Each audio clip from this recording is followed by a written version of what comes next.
Hello दोस्तों, नमस्कार। आइए आज आपके अपने स्टूडेंट स्टडी क्लास में संस्कृत व्याकरण से लकार के बारे में जानेंगे और लकार से हम लोग अनुवाद कैसे बनाते हैं, आज इसके बारे में बात करेंगे। तो हम बोर्ड पर लिख दिए हुए हैं, तो आइए इसको हम समझते हैं। सबसे पहले है कि लकार काल। संस्कृत में लकार और हिंदी में काल कहा जाता है। तो कहता है लकार किसे कहते हैं? कहता है क्रिया करने में जो समय लगता है, क्रिया मतलब होता है काम, काम को करने में जो समय लगता है उसी को लकार कहा जाता है। काम करने में जो समय लगता है उसे लकार या काल कहा जाता है। कोई भी काम करेंगे उसमें हमको समय लगेगा, पढ़ेंगे तो भी समय लगेगा, कहीं जाएंगे तो भी समय लगेगा। तो वही कहते हैं क्रिया करने में जो समय लगता है उन्हें काल कहा जाता है। जैसे राम पढ़ता है, राम पढ़ता है, तो राम काम पढ़ने का कर रहा है, राम पढ़ने का काम कर रहा है, तो इसका संस्कृत में बनेगा राम पठति। अब कैसे होगा ये आगे हम बताएंगे। संस्कृत में होगा राम पठति। अब वह पढ़ता है, स पठति, वह पढ़ता है, स पठति। तुम जाते हो, त्वं गच्छसि, त्वं गच्छसि। तुम का संस्कृत में त्वम होता है। अब है संस्कृत में कालबोधक 10 लकार है। संस्कृत में लकार का 10 प्रकार हैं।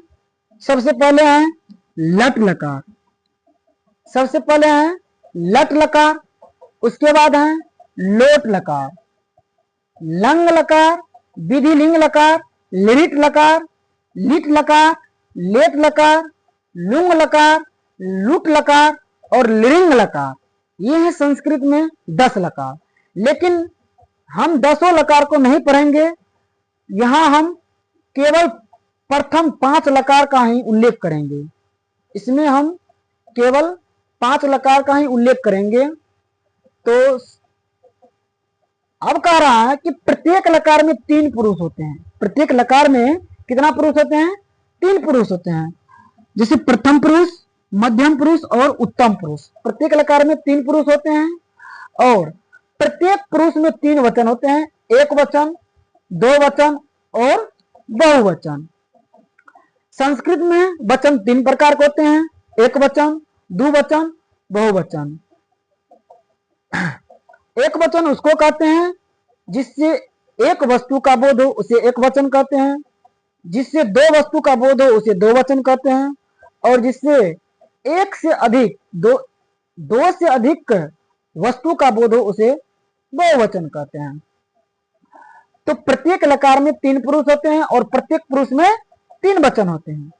अब सबसे पहले 10 लकार जो दिया हुआ था, इसमें सबसे पहले अपना लोग लट लकार, जिसको वर्तमान काल कहा जाता है हिंदी में, लट लकार को हिंदी में वर्तमान काल कहा जाता है। अब कह रहा है लट लकार किसे कहते हैं, लट लकार का विभक्ति सूत्र क्या होता है। आइए बोर्ड पर लिखे हुए सब चीज को जानते हैं। कहता है लट लकार वर्तमान काल, लट लकार वर्तमान काल में होता है, लट लकार वर्तमान काल में होते हैं। लट लकार संस्कृत में और वर्तमान काल हिंदी में। लट लकार वर्तमान काल, लट लकार जो है ना वर्तमान काल में होता है, वह वर्तमान काल में होता है। लट लकार उसको कहते हैं जो समय चल रहा है या बीत रहा है, जो समय चल रहा है या बीत रहा है उसको वर्तमान काल यानी कि लट लकार कहते हैं। जो समय चल रहा, अब जैसे बोलेंगे राम पढ़ता है, तो राम पढ़ रहा है उसका समय चल रहा है। राम खाता है, राम खा रहा है, उसका समय चल रहा है। राम जाता है, राम जा रहा है यानी कि उसका समय चल रहा है और बीत रहा है। तो वही कहता है वर्तमान काल यानी कि लट लकार, जो समय बीत रहा है उसे वर्तमान काल कहते हैं, या जो समय चल रहा है उसे वर्तमान काल कहते हैं। अब लट लकार वर्तमान काल का यहाँ पर विभक्ति सूत्र दिया हुआ है।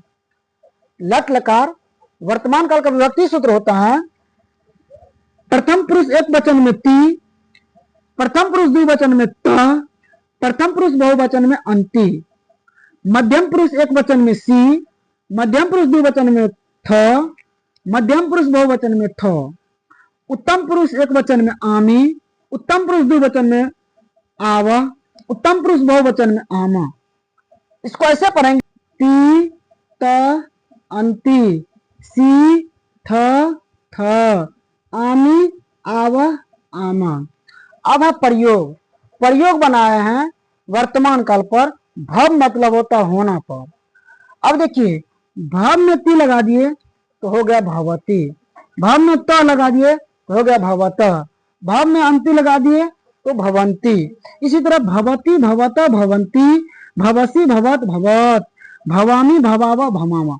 ये प्रयोग है। इसी तरह गच पर, पट पर अनेक प्रकार के प्रयोग बनाने के लिए देंगे, तो आप इसी पर बना सकते हैं।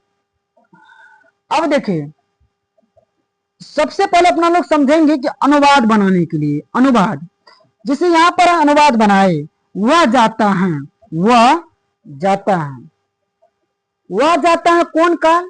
वर्तमान काल। वह जा रहा है तब बोल रहे हैं कि वह जाता है, तो वह जाता है यानी कि वह वर्तमान काल, उसका समय चल रहा है, उसका समय बीत रहा है, तो वर्तमान काल हुआ।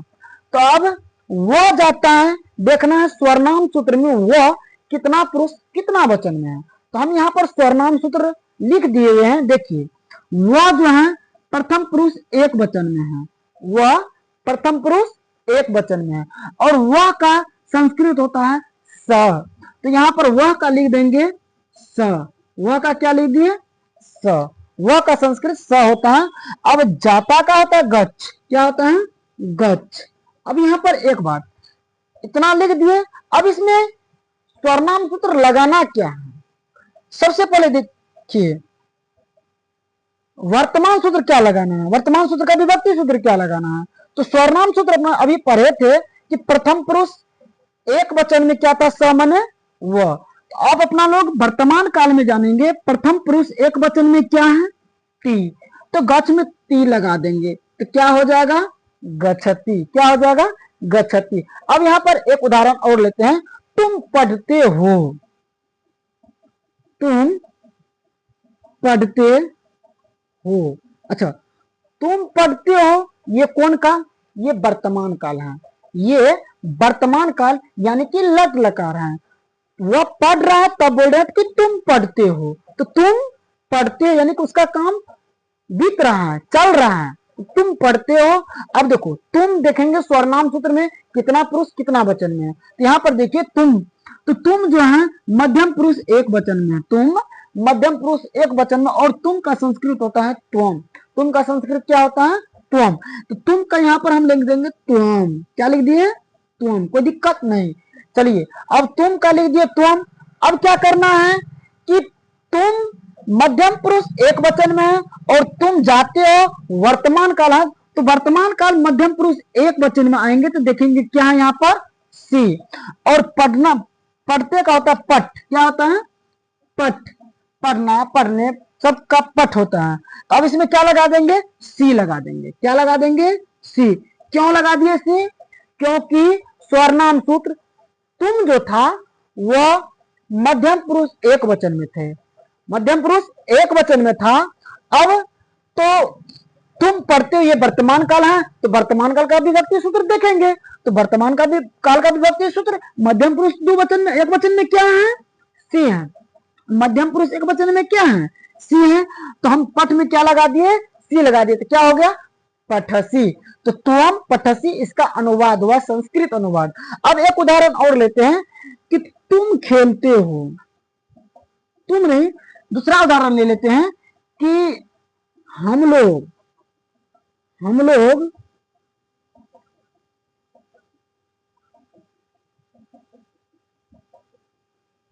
खेलते हैं, हम लोग खेलते हैं। अच्छा अब स्वरनाम सूत्र में देखेंगे कि हम लोग कहां पर हैं, हम लोग जो है वह उत्तम पुरुष बहुवचन में है, उत्तम पुरुष बहुवचन में है, उत्तम पुरुष बहुवचन में हम लोग का संस्कृत होता है वयम, तो हम लोग का क्या लिख दिए, वयम। अब खेलते के खेल लिखना है, उसके बाद इसमें अब क्या लगाना है, तो देखिए उत्तम पुरुष बहुवचन में वयम है, तो अब वर्तमान काल है, क्योंकि हम लोग खेलते हैं, खेल रहे हैं तभी ना बोल रहे हैं हम लोग खेलते हैं, तो हम लोग खेलते हैं। अब उत्तम पुरुष बहुवचन में जाएंगे, उत्तम पुरुष बहुवचन में है आम, यहाँ पर क्या हो जाएगा, आम खेलाम, क्या हो गया, खेलाम। तो इसी तरह इसका अनुवाद बनेगा वर्तमान काल पर। इसका नेक्स्ट वीडियो अब लोट लकार के बारे में जानेंगे, ये इसमें वर्तमान काल का पर है। आइए फिर अगला क्लास में, नेक्स्ट क्लास में मिलते हैं।